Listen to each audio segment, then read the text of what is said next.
हम सब गोटे के प्रणाम करैत छी। आइ हम एकटा महeshwani सुना रहल छी जेकरा हम अपने लिखने छी। अगर अहाँ सबके नीक लागत एकरा लाइक कमेंट शेयर और सब्सक्राइब जरूर करब। धन्यवाद सब गोटे।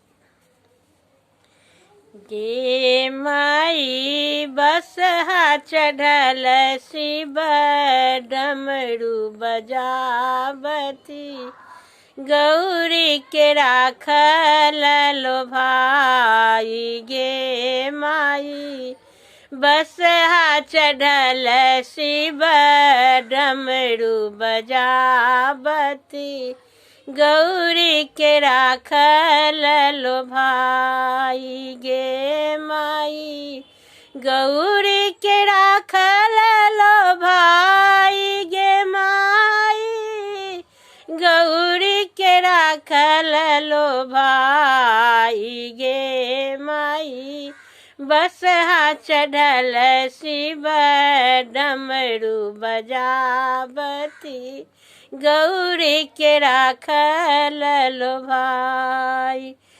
खेती ने पथारी छनी एको बीत बारी, धिया को न रहती उपास। गे माई खेती ने पथारी छनी एको बीत बारी, धिया को न रहती उपास। गे माई धिया को न रहती उपास। गे माई धिया को न रहती उपास। गे माई बसहा चढ़ल शिव डमरू बजावती, गौरी के राखल लो भाई। गे माई परिछन चलली नगर नर नारी, बर देखी रहली लो भाई। गे माई परिछन चलली नगर नर नारी, बर देखी रहली लो भाई। गे माई बर देखी रहली लो भाई। गे माई बर देखी रहली लो भाई। गे माई दियल मनाइन मंदिर पैसल, ठोकी लेलन वज्र के बार। गे माई दियल मनाइन मंदिर पैसल, ठोकी लेलन वज्र के बार। गे माई ठोकी लेल वज्र के बार।